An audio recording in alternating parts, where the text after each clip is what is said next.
Olá, tudo bem com você? Graça e paz.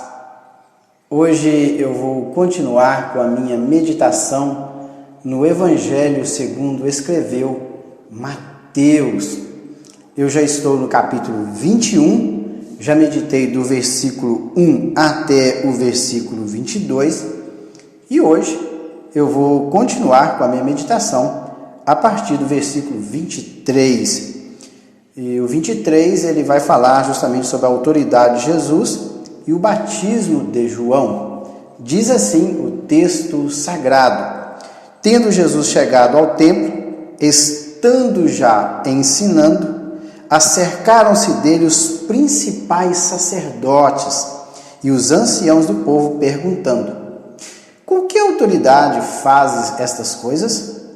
E quem te deu essa autoridade? E Jesus respondeu-lhes: eu também vos farei uma pergunta. Se me responderdes, também eu vos direi com que autoridade faço estas coisas. De onde era o batismo de João? Do céu ou dos homens? E discorriam entre si: se dissermos do céu, ele nos dirá: então por que não acreditastes nele? E se dissermos dos homens, é para temer o povo, porque todos consideravam João como profeta. Então responderam a Jesus: não sabemos. E ele, por sua vez, disse: nem eu vos digo com que autoridade faço estas coisas. Impressionante esse texto aqui.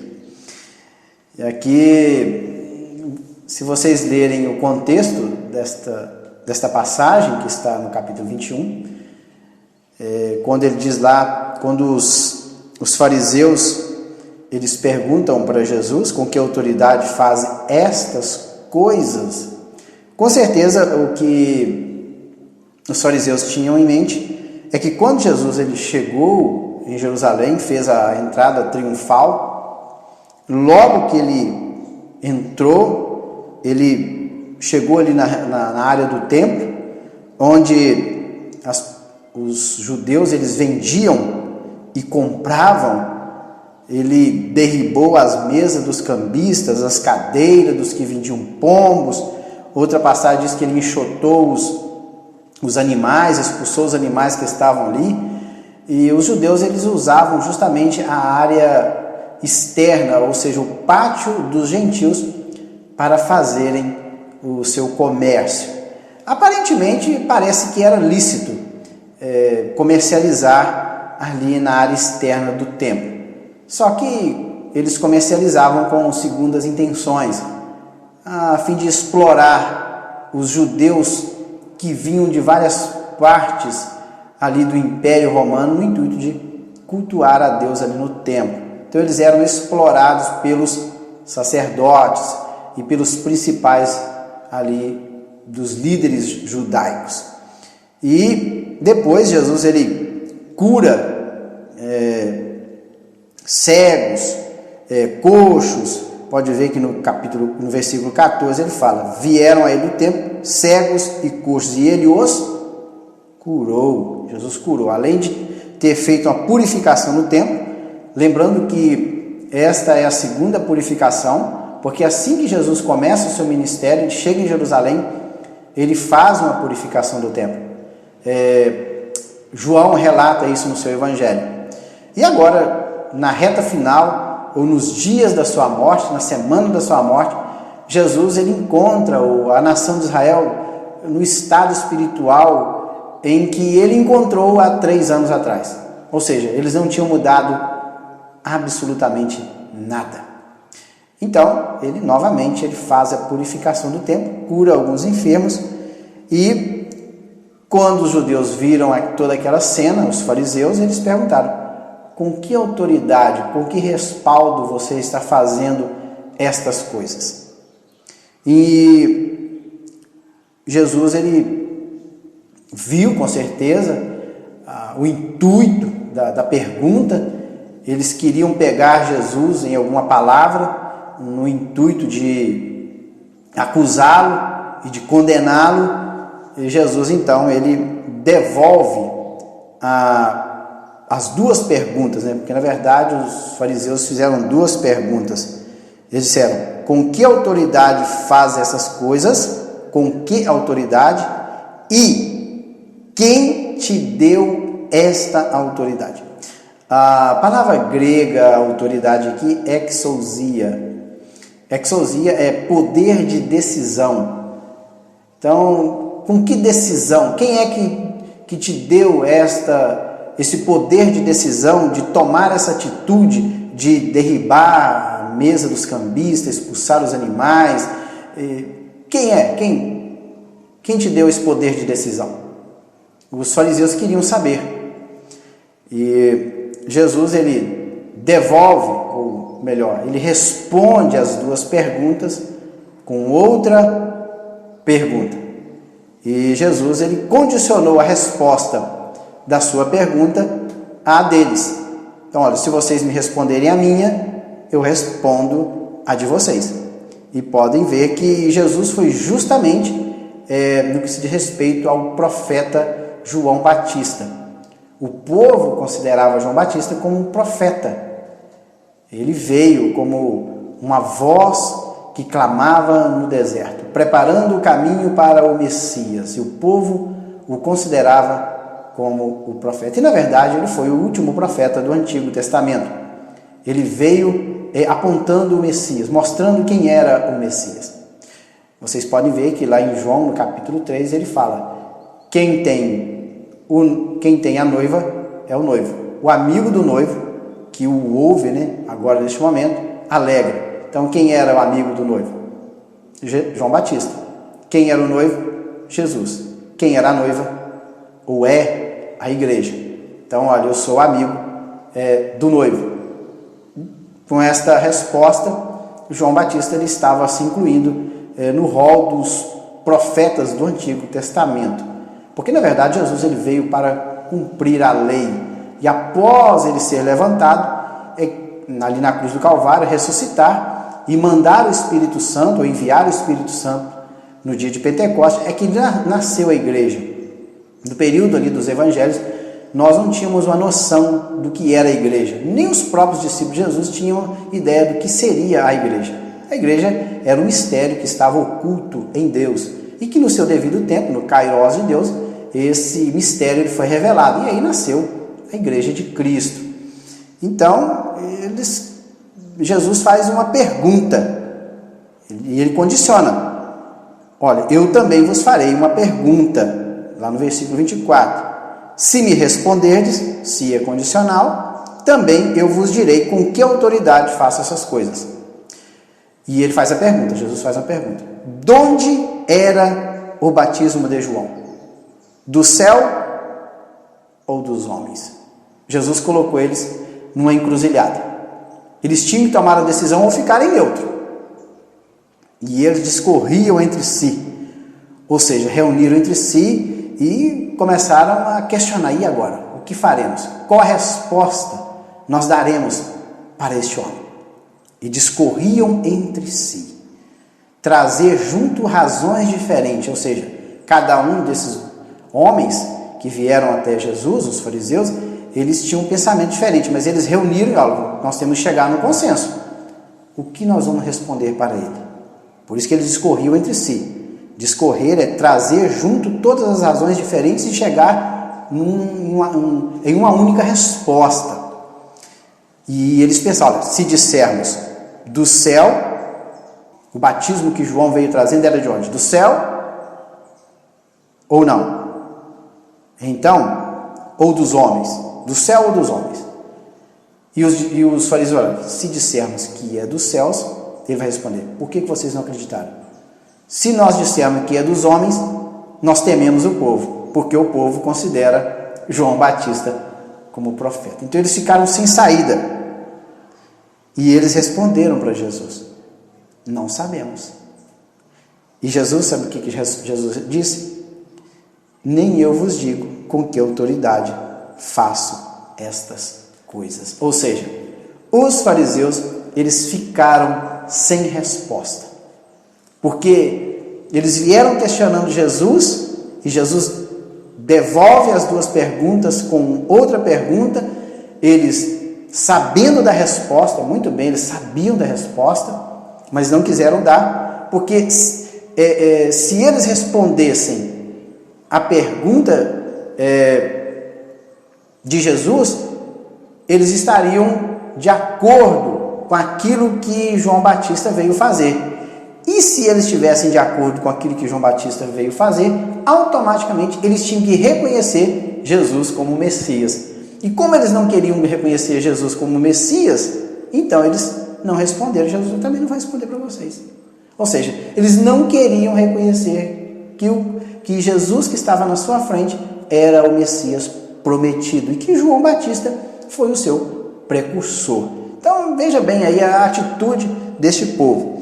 E na sequência aqui, Jesus ele conta duas parábolas: a parábola dos dois filhos e a parábola dos lavradores maus. E Jesus conta esta parábola justamente para estes fariseus que vieram e fizeram essa pergunta. E ele diz assim, a partir do versículo 28 até o 32, ele relata que um homem tinha dois filhos. Chegando para o primeiro, ele disse: olha, filho, vai trabalhar na minha vinha. E ele, porém, disse: sim, senhor. Olha, sim, eu vou. Mas aí tomou a decisão e não foi. E ele dirigiu para o segundo da mesma forma, e ele falou: não quero, não vou. Mas depois, arrependido, foi. E aí ele pergunta: qual dos dois fizeram a vontade do Pai? E os próprios fariseus, eles responderam: aquele que fez a vontade do Pai. Ou seja, aquele que no início ele não queria fazer, ele respondeu que não, mas depois ele acabou fazendo. E pode ver, mas este respondeu: não quero, depois arrependido foi. Qual dos dois fez a vontade do Pai? Disseram: o segundo. Claro, no primeiro momento falaram que não queriam, mas depois ele acabou indo fazer a vontade do Pai. E o que Jesus responde para esses fariseus? Em verdade vos digo que os publicanos e meretrizes vos precedem no reino de Deus. Ou seja, ele comparou quem? O primeiro, aquele filho que falou sim, Senhor, e não foi, com os fariseus. Eles falaram: nós estamos prontos para fazer, mas depois eles não foram, não fizeram nada.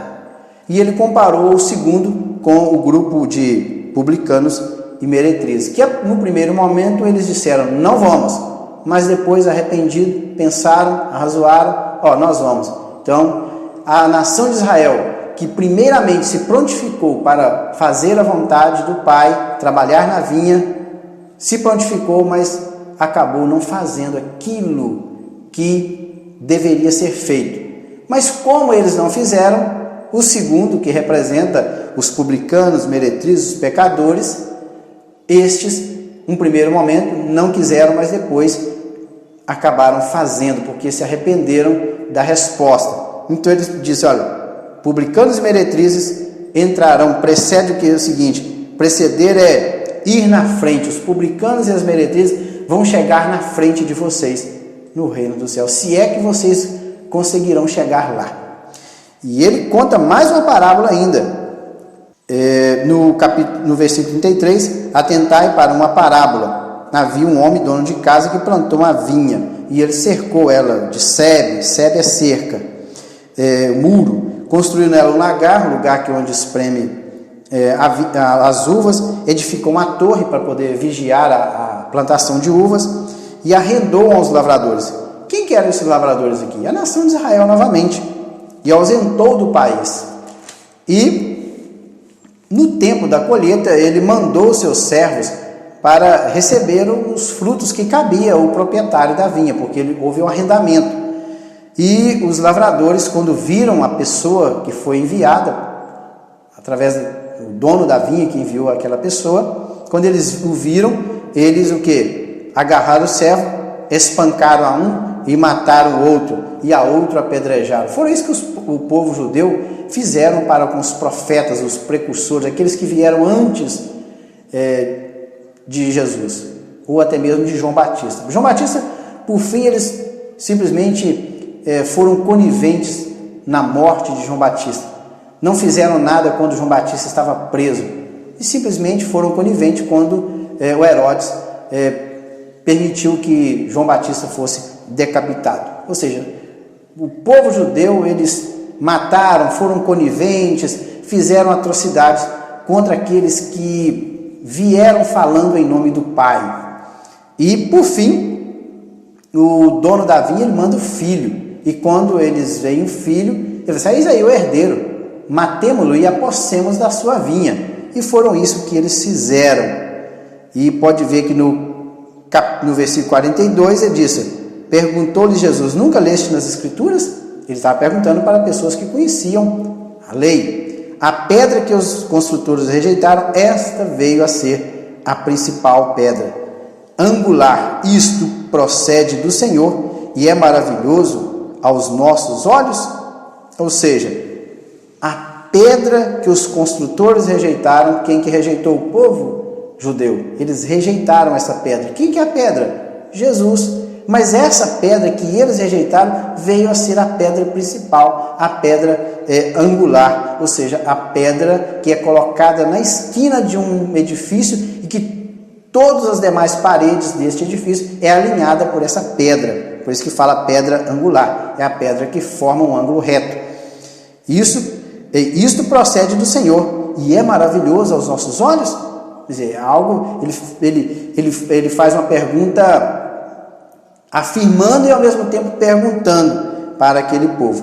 Portanto vos digo que o reino de Deus vos será tirado e será entregue a um povo que lhe produza os respectivos frutos. Jesus já estava dizendo para o povo judeu, estava na reta final aqui, na semana da sua morte, e Jesus fala: vocês rejeitaram.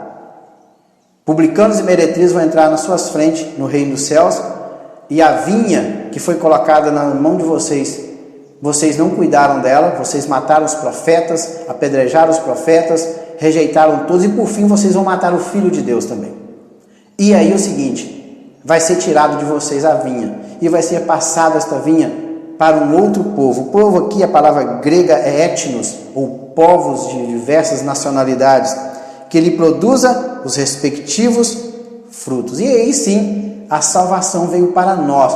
Jesus já estava mostrando para o povo judeu que aquilo que ele veio fazer em prol do povo judeu, eles iam rejeitar esta oferta, e esta oferta passaria para um povo que eles nem conheciam, que somos nós, gentios. Outrora nós estávamos separados, o muro separava nós dos judeus. Agora não, em Cristo nós fomos unidos novamente. O muro que separava o povo judeu do gentil, já não existe mais esse muro de separação. Por isso que agora a salvação ela foi expandida para todos os povos da terra. E vocês podem ver que lá em Lucas, no capítulo 21, Lucas diz que Jerusalém ela seria pisada até que o tempo dos gentios se complete. Então nós temos um tempo. Eu creio que esse tempo está terminando. Quando terminar, Jesus virá e arrebatará a sua igreja. Então está aí, portanto, o capítulo 21, encerrando aí com essas duas parábolas que eu já discorri, que é o dos dois filhos e a parábola dos lavradores maus, justamente apontando para o povo judeu. E no próximo capítulo, ele vai falar a respeito da parábola das bodas. Bodas é festa de casamento. Até o próximo vídeo, querendo o bom Deus. Até lá!